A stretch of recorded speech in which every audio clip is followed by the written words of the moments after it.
gostaria de, nesse momento, chamar novos palestrantes para compor a mesa, um novo debate. E eu chamo para compor a mesa o senhor José Feijó Lopes, assessor especial da Secretaria-Geral da Presidência da República, ex-presidente da CUT e do Sindicato dos Metalúrgicos do ABC, negociador de movimentos sindicais na vida política nacional.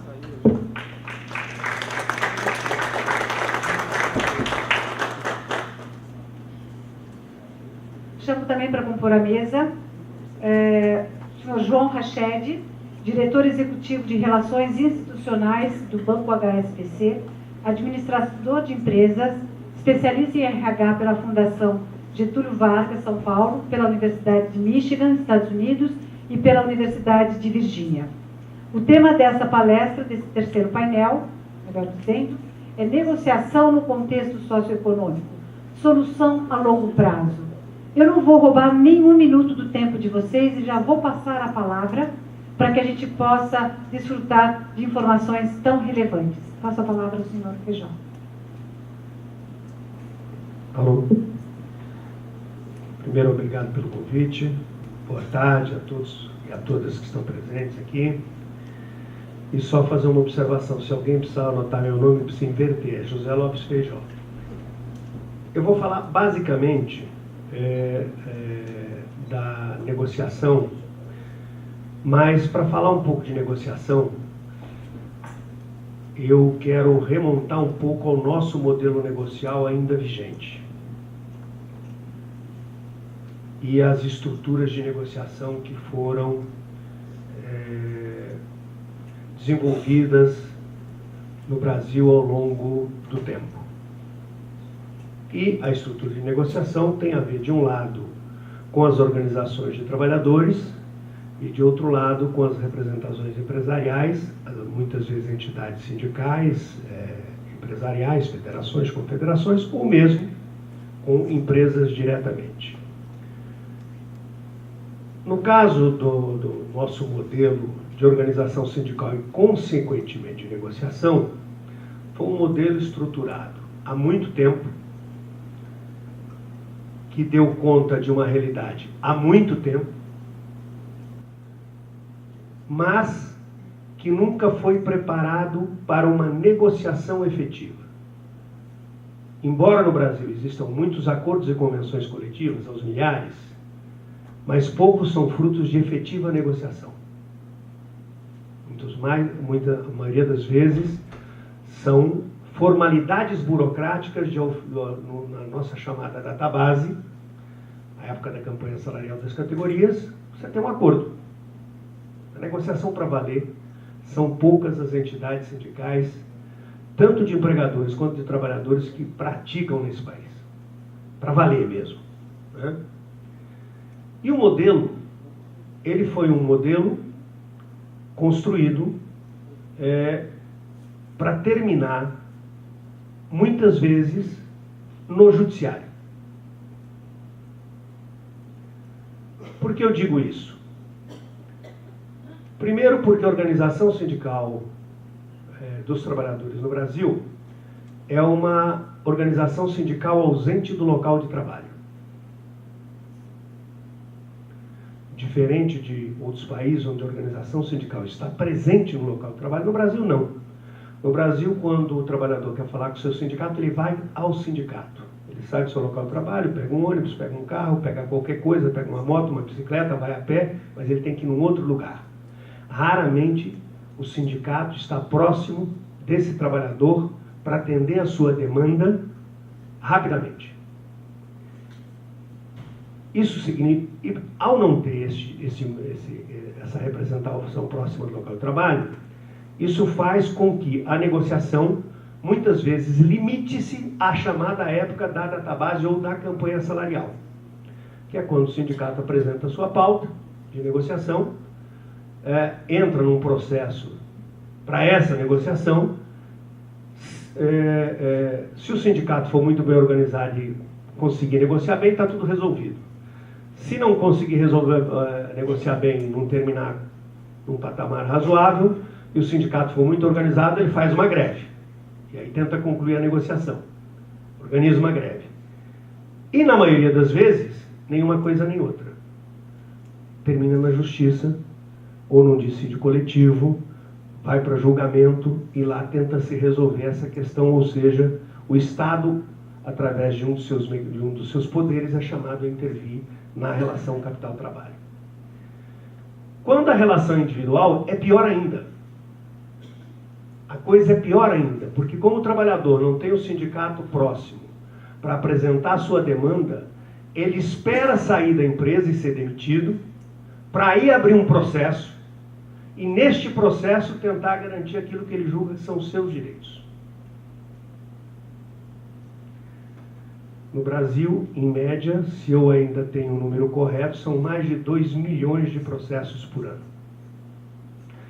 E o arcabouço legal desse modelo, incluindo aqui a Justiça do Trabalho em nível federal, custava, há 2 anos atrás, quando eu fiz um levantamento, 11 bilhões de reais e pagava 11 bilhões de reais em direitos.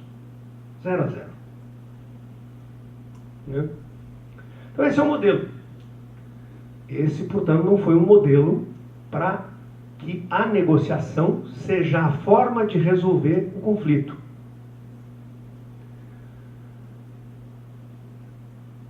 Bom, isso deu certo num longo período de tempo.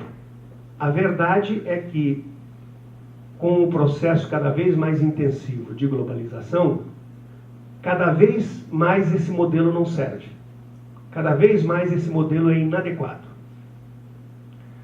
Muitas vezes por quê? A contraparte negocial ao trabalhador sequer tem a sua sede de decisões no Brasil. Sequer. E, ao mesmo tempo que isso ocorre, no processo de globalização, o poder das corporações aumentou muito, propiciando que muitas vezes, através da chamada dumping social ou chantagem social, se intimide as organizações sindicais para que tenham uma pauta de reivindicação modesta, porque senão a empresa pode a qualquer momento deslocar suas atividades para um outro estado, uma outra cidade ou até um outro país. Esse modelo, que a meu ver hoje é capenga, funciona pouco, termina na justiça, precisa ser modificado. O desembargador, que o juiz que estava aqui, já deu, por exemplo, uma pista. No Brasil nós precisamos ter outro modelo de organização sindical. Eu concordo com ele que nós precisamos ter sim aqui a liberdade e autonomia sindical e a Convenção 87 da OIT. Assim como precisamos extinguir o imposto sindical de patrões e empregados e a sustentação financeira das entidades sindicais, seja elas quais forem, empregadores ou trabalhadores, deve ser decidida em assembleia dos interessados. Isso dá um outro tipo de representatividade, porque esse é um problema. No modelo vigente, são poucos os sindicatos que têm representatividade. Representatividade real. Porque a existência do sindicato não precisa de representatividade no nosso modelo. Nós podemos ter um sindicato por município, um sindicato por categoria, um sindicato até por profissão, dependendo do caso, né? E ele pode ser de base municipal. Na Volkswagen, o João Rached aqui, durante muito tempo negociou comigo, do lado da empresa e eu do lado do sindicato, a última conta que eu tive enquanto era presidente do sindicato é que lá nós tínhamos 42 sindicatos na Volkswagen. 42. Sendo que o único que efetivamente negociava e que valia para todo mundo era dos metalúrgicos do ABC. Qual era a existência dos outros? Arrecadação de imposto sindical. Secretária, desenhista, bom, a infinidade. Né? Um monte. Esse modelo de pulverização, às vezes pode parecer que interessa ao lado empregador. Mas há uma coisa que eu aprendi ao longo dessa trajetória, que a pior coisa que o empregador pode ter do lado de lá, como contraparte negociadora, é um sindicato que efetivamente não represente os seus trabalhadores. Porque ele não pode confiar no acordado. A qualquer momento aquilo não vale nada. E do lado dos trabalhadores a mesma coisa. Uma contraparte negociadora em que você não possa confiar e ter certeza do que o acordado vai valer, também não serve para nada. E gera desconfiança no processo. Bem, portanto, nós precisamos alterar esse modelo sindical, tendo como conceito que a existência do sindicato não pode, em nenhuma hipótese, prescindir de representatividade. E um elemento da representatividade é não ter dinheiro fácil, como tem hoje, a partir da existência do sindicato, com a cobrança do imposto sindical, aonde ele não é obrigado a ter uma quantidade mínima de associados, né? E que, portanto, o elemento representatividade é absolutamente para nada. A primeira coisa é essa. O estabelecimento de um novo modelo negocial significa que as partes que negociam precisam ter certeza de que o negociado será cumprido. E, portanto, não podem prescindir de mecanismos de lado a lado de fiscalização do contratado, para que ele esteja efetivamente implementado. Eu comecei a minha vida sindical sendo eleito comissão de fábrica dos trabalhadores da Ford em São Bernardo do Campo em 1982. Quando nós começamos essa trajetória, foi a primeira comissão, os RHs da fábrica da época foram chamados de loucos porque toparam estabelecer uma representação sindical no local de trabalho, uma comissão de fábrica. Mas a verdade é que no ABC e já em outras regiões o modelo se expandiu. Hoje você tem nesses lugares comitês sindicais de empresa. E esses comitês sindicais de empresa permitiram, no primeiro momento foi muito conflituoso, era uma mudança de cultura, uma mudança dura de cultura, para os dois lados, né? Mas, com o tempo, o modelo evoluiu e hoje eu sou capaz de afirmar que a Volkswagen, a Ford e a Mercedes-Benz continuam no ABC exatamente porque esse modelo foi implementado e a partir da implementação desse modelo, todas as transformações ocorridas no local de trabalho, inovação tecnológica, novos ritmos de trabalho, novos produtos, acabaram sendo negociados pelo sindicato, pela sua representação e aprovados pelos trabalhadores. E as fábricas puderam se modernizar, ter novos produtos, negociar novos investimentos e com isso conseguiram permanecer lá no ABC. E eu digo isso sem nenhum medo de errar. A Volkswagen era uma empresa, quando eu me tornei presidente do sindicato, já tinha 50 anos. Vocês imaginam que é um prédio de uma fábrica com 50 anos, uma fábrica do passado, em relação a uma fábrica moderna hoje de automóveis. Eu assisti a totalidade da transição da modernização da Ford. Quando eu entrei na Ford, ela tinha 12 mil trabalhadores, a Shed.